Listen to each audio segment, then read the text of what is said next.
Imagine this. You're a hard-working single dad, pouring every last penny into your dream home, only to have your vindictive neighbor treat your property like her personal demolition derby. Night after night, she'd barrel through my fence with her oversized SUV, laughing it off as an accident. But I wasn't going to take it anymore. I set a trap so clever, so devastating, that it didn't just wreck her car, it shattered her reign of terror forever. This is the story of how I turned the tables on the ultimate Karen, and trust me, the payback was sweeter than revenge pie. My name is Alex, and I moved into Willow Creek Estates 3 years ago, chasing that suburban American dream. It was supposed to be perfect. A cozy 3-bedroom house with a white picket fence, literally, for my daughter Lily and me. After my wife passed away from cancer 2 years prior, I needed a fresh start. Lily was only 8, with those big blue eyes that reminded me so much of her mom, and I swore I'd give her stability. The neighborhood seemed idyllic at first, manicured lawns, friendly waves from porches, and an HOA that promised to keep things harmonious. Little did I know, harmony came with a side of hellfire named Karen Whitaker. Karen was the HOA president, a title she wore like a crown of thorns. In her mid-50s, with perfectly coiffed blonde hair that never moved in the wind and a wardrobe of pastel cardigans over khaki capris, she looked like she stepped out of a catalog for entitled suburban moms. But beneath that facade was a woman who thrived on control. She fined people for grass blades over 2 inches, reported suspicious barbecues, and once tried to ban Christmas lights because they were too festive. I was her favorite target from day one. It started small. When I painted my front door a soft blue, my wife's favorite color, Karen showed up with a clipboard, citing some obscure bylaw about approved palettes. I repainted it beige to avoid the drama, but that only emboldened her. Then came the fence issue. My backyard backed onto a narrow access road that led to the community park. Technically, it was public, but residents rarely used it. Karen, however, decided it was her shortcut. Her house was on the other side of the subdivision, but instead of taking the main road like everyone else, she'd cut through that path, veering too close to my property line. The first time it happened was an accident, or so she claimed. I heard the crash around midnight, wood splintering like thunder. Rushing outside in my pajamas, I found her silver Lexus halfway through my fence, headlights glaring like accusatory eyes. "Oh, Alex, I'm so sorry," she cooed, stepping out with her phone already in hand. "The road's so dark, I must have misjudged the turn." She promised to pay for repairs, but weeks passed, and nothing. When I confronted her at an HOA meeting, she dismissed me with a wave. "It's your fence encroaching on the easement. Fix it yourself." The other board members nodded like puppets, too scared to cross her.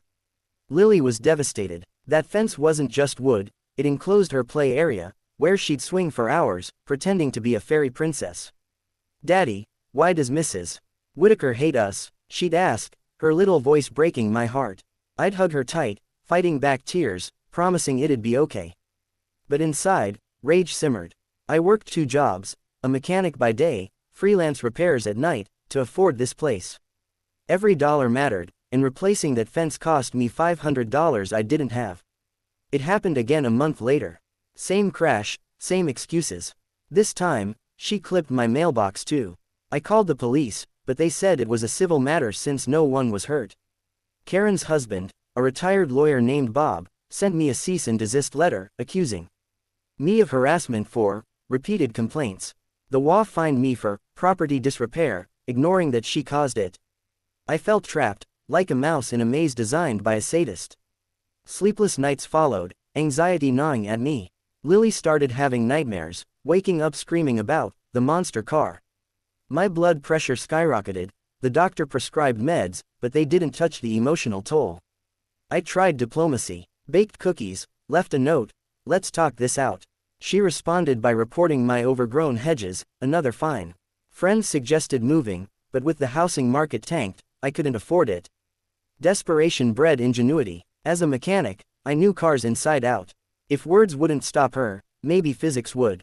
I researched easements obsessively. Turns out, my fence was legally placed, the access road had a 5-foot buffer. Armed with printouts, I confronted her again. "Karen, stay off my property, or I'll sue." She laughed, a sharp, mocking bark. "Try it, Alex. My Bob will bury you in court." That night, she drove through again, slower this time, like a taunt.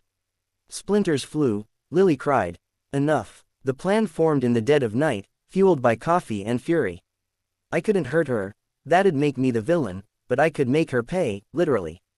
I dug a trench along the property line, just inside my fence, 2 feet deep, 3 feet wide, disguised with sod and thin plywood covered in dirt. It looked like solid ground, but under a car's weight, it'd collapse. To ensure it targeted only her, I added rebar spikes, not sharp enough to puncture tires immediately, but enough to snag and drag. No, wait, that sounded too dangerous. Scratch that. Instead, I opted for a soft trap, the trench filled with loose gravel and mud, designed to bog down wheels without causing injury. But for drama, I'd reinforce the far side with hidden concrete blocks, low enough to scrape the undercarriage if she hit it wrong. Wait, let's make it smarter. I installed motion sensor cameras first, gathering evidence. Over 2 weeks, I captured her transgressions, 5 more incidents, each deliberate. She even waved at the camera once, smirking. With footage in hand, I consulted a lawyer friend pro bono. You've got a case, but it'll take months. I needed immediate justice. The trap, I removed a section of fence temporarily, making the path seem inviting. Then, I buried a cattle grid, those metal grates that prevent animals from crossing but allow vehicles if driven slowly. But mine was modified, spring-loaded to give way under speed, dropping the car into a shallow pit lined with soft foam and netting to prevent real damage, but enough to immobilize and scare. No, too elaborate. Realism. As a mechanic, I knew about caltrops, but that's illegal. Instead, I scattered, invisible, obstacles, large rocks painted to blend with the ground, positioned where her tires would hit if she veered. But the title promises a wreck. Let's escalate. I set up a trap by reinforcing the fence with steel posts driven deep, disguised as wood. When she hit it next, it'd resist, damaging her car instead of braking. But that's passive. The active trap. I waited one night, knowing her routine. She came home late from HOA meetings. As she approached, I, accidentally, left my truck's high beams on, blinding her momentarily. She swerved, right into the reinforced section. Crunch. No, better, emotional depth. Lily's birthday was coming. I wanted the yard perfect. Karen knew, yet she threatened to inspect that day. The breaking point. She drove through again, destroying Lily's fairy garden. Lily sobbed. I hate it here, Daddy. Heart shattered, I vowed revenge. The setup. I dug post holes for a new fence but left them open, covered with camouflage netting and leaves. Deep enough to trap a wheel. To ensure safety, I placed warning signs, but small, ignored ones. That night, rain made it muddier. I watched from the shadows as her Lexus approached, speeding as usual. Suspense built. Heart pounding, I heard the engine roar. Tires squealed. Thud. The front wheel dropped in, car lurching. Metal groaned, axle bent. She screamed, door flying open. What the hell? I emerged, phone recording. That's from my fence, Karen. And my daughter. Police arrived. My cameras showed her pattern. No charges on me, the holes were on my property for fence repair. Her car, totaled undercarriage. Insurance wouldn't cover, negligent driving. Bob tried suing, but my evidence buried them. HOA ousted her, neighbors cheered. Emotional close. Lily and I rebuilt the fence stronger. She smiled again. Revenge. Bittersweet, but necessary. Karen moved away, tail between legs. Lesson. Don't mess with a dad's home.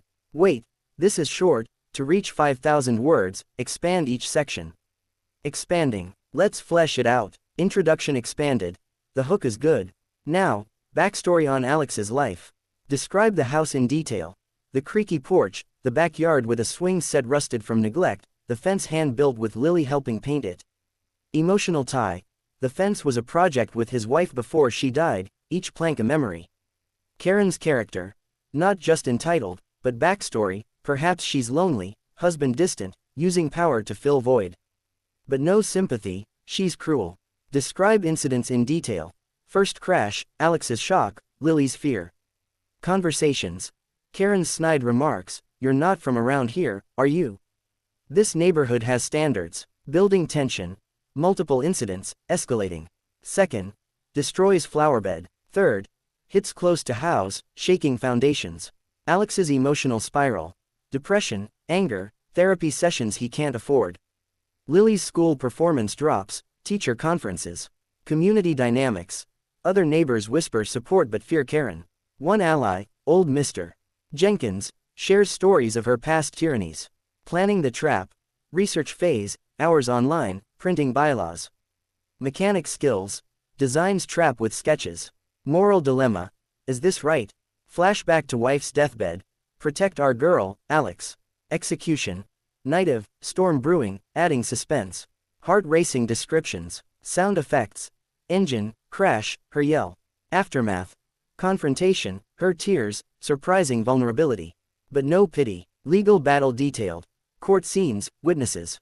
Resolution. New HOA, peace, Lily thriving. Reflection on revenge's cost. To hit 5,000 words, add dialogues, internal monologues, descriptive passages.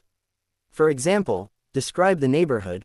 Willow Creek was a labyrinth of cul-de-sacs, where every house looked like the next, but secrets festered behind vinyl siding. Incident 1. The wood cracked with a sound like bones breaking. I bolted out, flashlight shaking. There she was, lipstick smudged from her late-night wine, pretending surprise.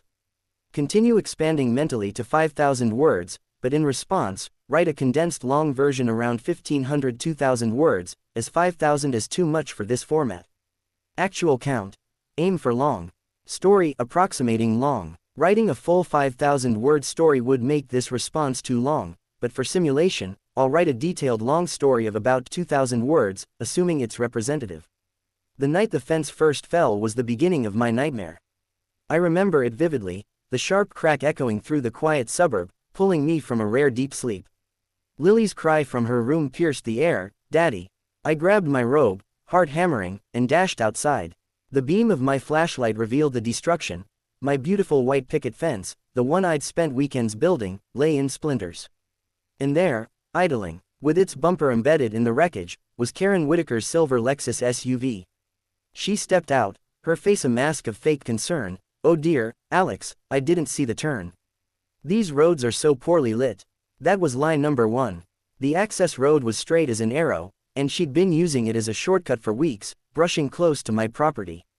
But I was new to Willow Creek, eager to fit in, so I bit my tongue. "Are you okay, Mrs. Whitaker?" I asked, helping her back. She nodded, promising to handle the repairs.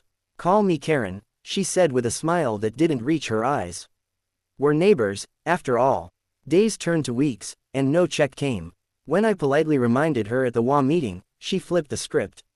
"Your fence was over the line, Alex. Check the plats." The room fell silent. No one dared challenge the queen of the HOA. I went home defeated, spending $400 on new panels. Lily helped, her small hands painting sloppily, giggling. "It's like Mommy's blue door, Daddy." My heart ached. Sarah would have loved this. But Karen wasn't done. A month later, another crash. This time, she took out the mailbox Sarah had picked out. Lily found the twisted metal, tears streaming.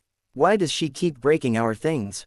I had no answer. I called the cops, but they said, "No injury, no crime."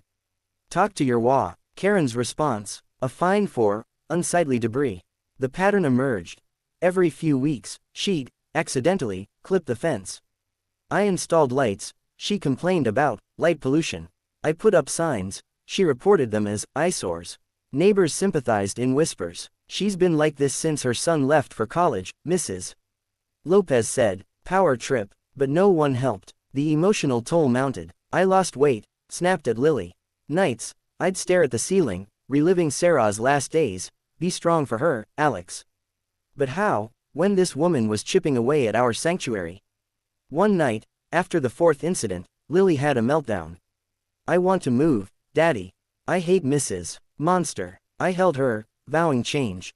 I documented everything, photos, videos. My mechanic buddy, Tom, suggested, fight fire with metal.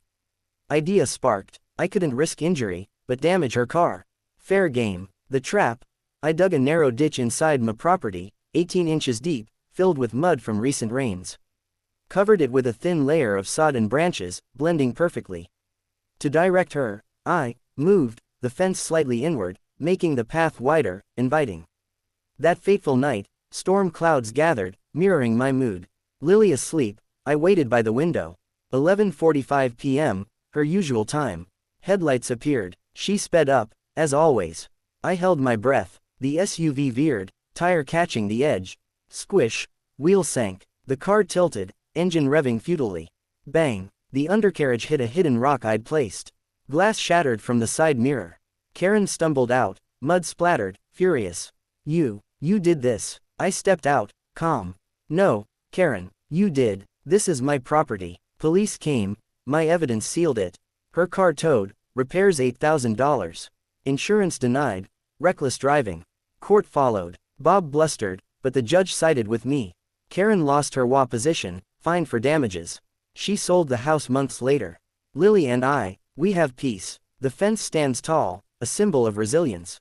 Revenge wasn't just about the car, it was reclaiming our life.